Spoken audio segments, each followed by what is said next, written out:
In this video, I'm going to show you 5 mistakes you do not want to be making ahead of your ACCA SBL exam for the September 2024 sitting.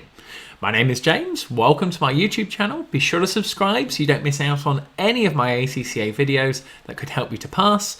And one of the ways to do that is by checking out my exclusive SBL notes, what we'll be going through in the video.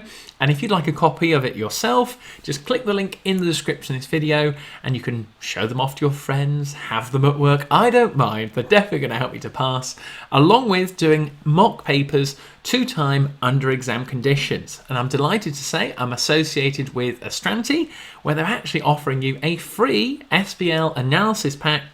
Again, the link is down in the description of this video, and for pure transparency, as ever, if you were to purchase a mock paper, for example, I'd be entitled to a small commission which goes to supporting the YouTube channel.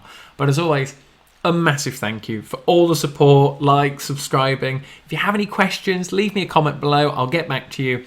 But I want to get stuck into this right now, because the first area for your notes to get down that is going to be a mistake that students are definitely going to make on this exam, and that is tip number 1, understanding the sector clearly and not making silly errors and mixing up different elements on there.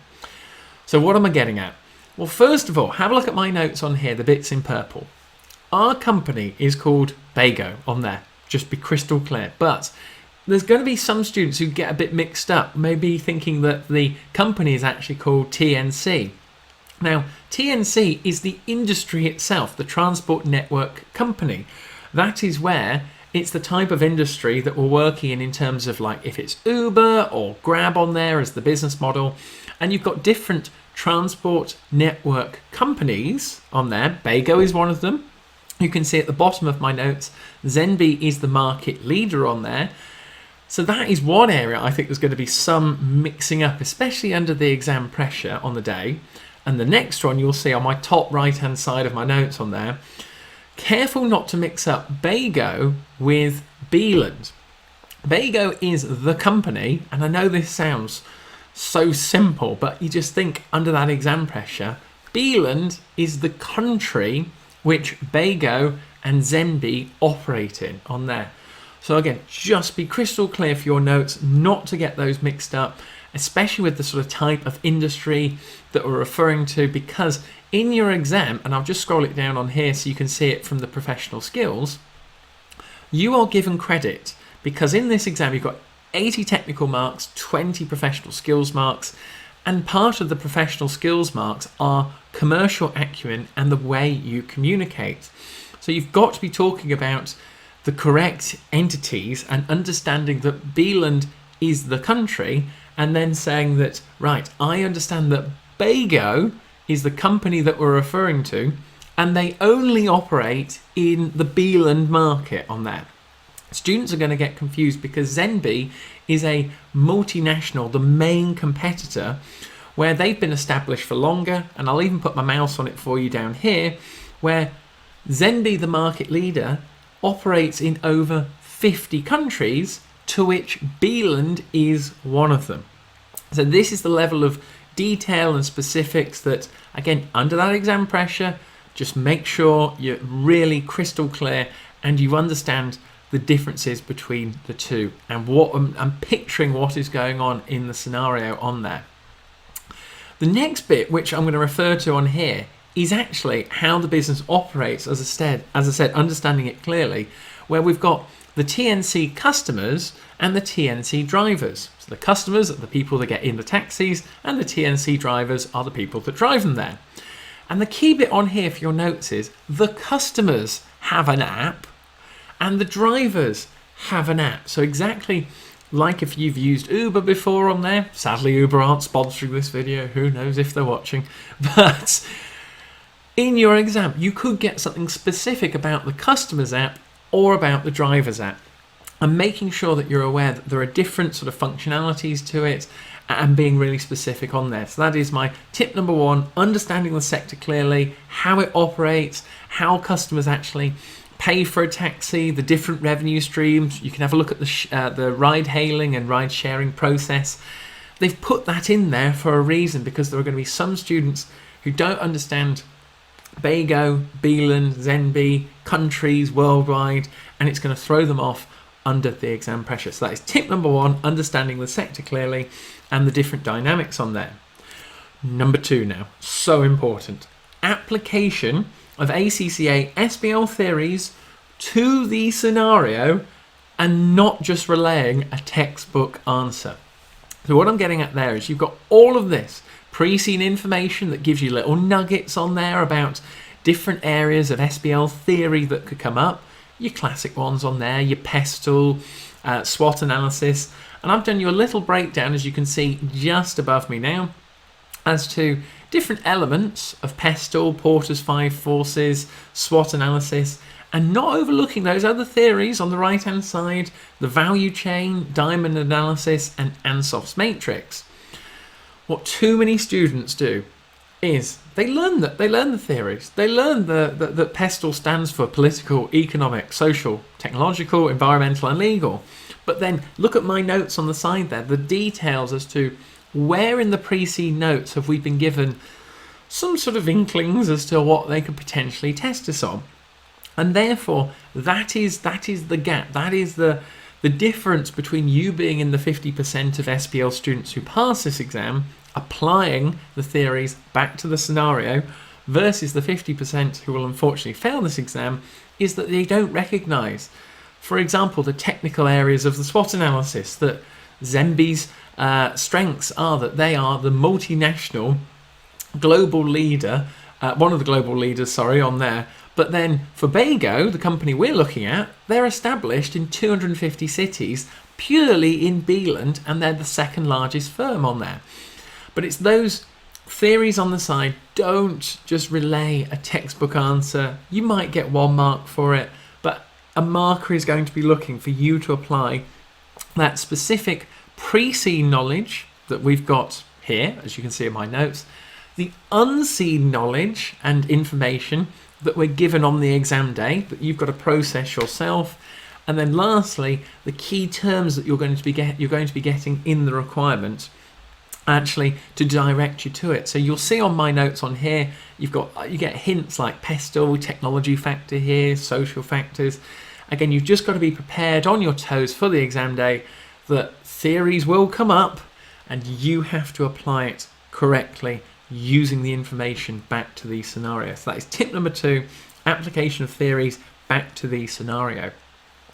Tip number 3 now, not understanding how the business operates and what could you be tested on.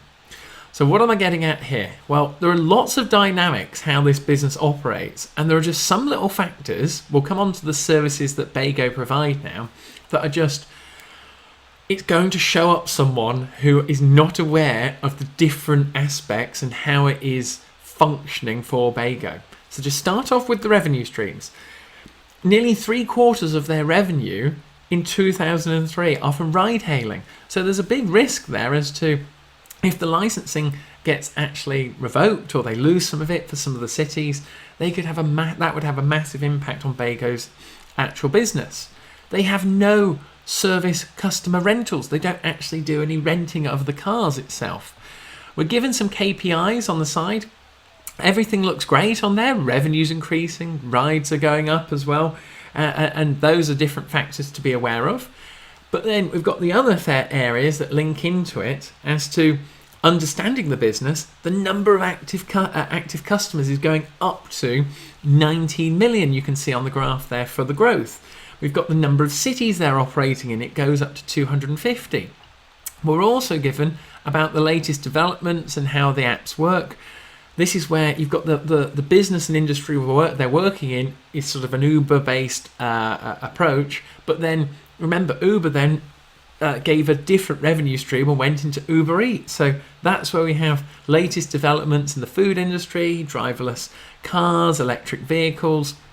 And you've just got to be on your toes for the exam, that you understand the different services that the business operates, how it operates, where it operates, and the dynamics on there as to, we've got the market share that Zenby, the market leader, has been dripping off, year by year. It's slowly going down. And then on the other hand, Bago's actually been steadily increasing The user growth in Beeland, it's been increasing year on year, but could possibly be tailing off. Do we have on there that we may be getting into a sort of saturated market for it? And then you've got to be thinking, again, for your notes, just to take it down, financial factors and non-financial factors. Both will be on your exam, and they love to test, and they will test, ethical areas that link into the mission, vision, and values. One of the mistakes on here, just look at the values on there. They say, for BAGO, our ethical code of conduct ensures we maintain our focus on the operating of high ethical and professional standards.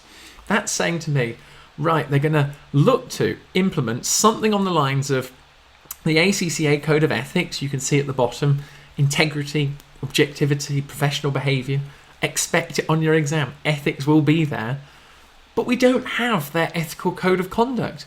Are we going to get that on the exam day? Possibly, but anything to do with ethics, values, standards, refer back to it. And again, it's that mistake.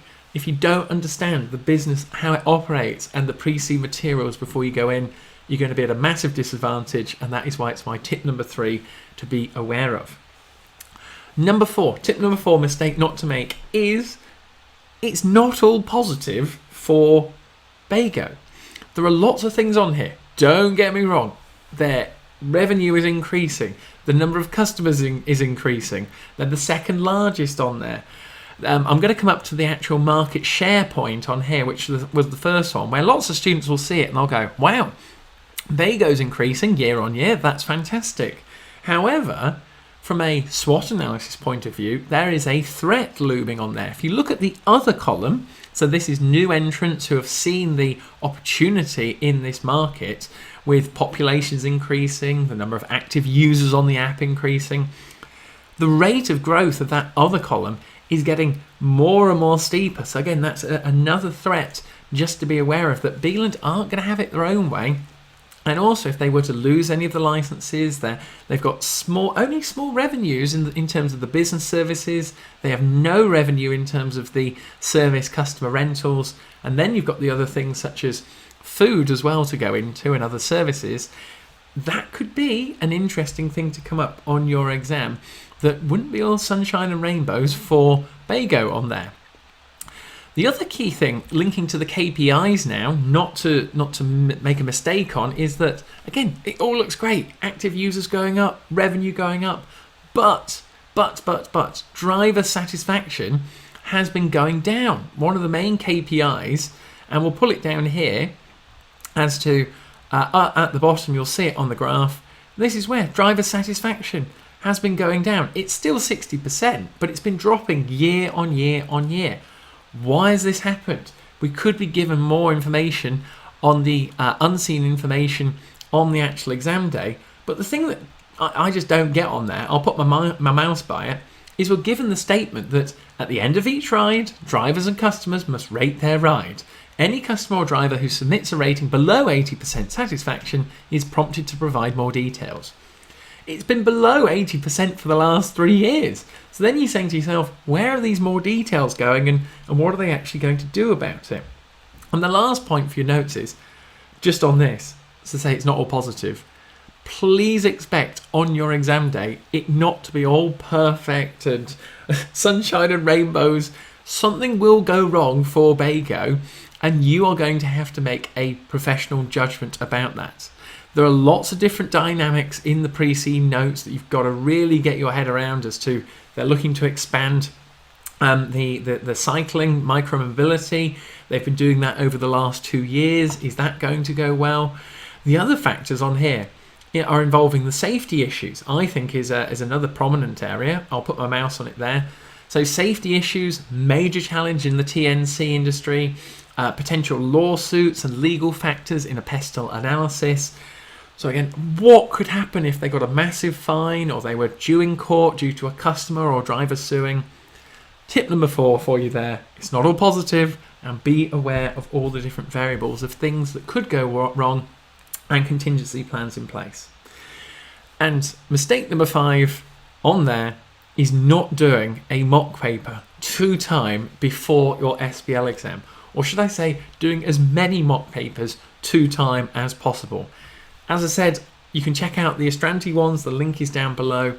But what I'm getting at here is there is so much information for you to process, going through the pre-seen notes, then actually picking out the unseen information on the exam day, then going on to the practice platform and working out how all the functionalities work. And then you've got the pressure of the time management on there that the external examiner writes in their reports every year, that students do not apply the professional skills marks effectively. They do not apply the ethics correctly. They only answer sometimes 85, 90 marks, just throwing marks away. You've got to have it as a standard to say, I will answer 100 marks and I will tell myself the points in time that I have to move on. But the bottom line is, and I'm really sorry to say it, you have to do mock papers to time, under exam conditions, no phone, no music, no distractions.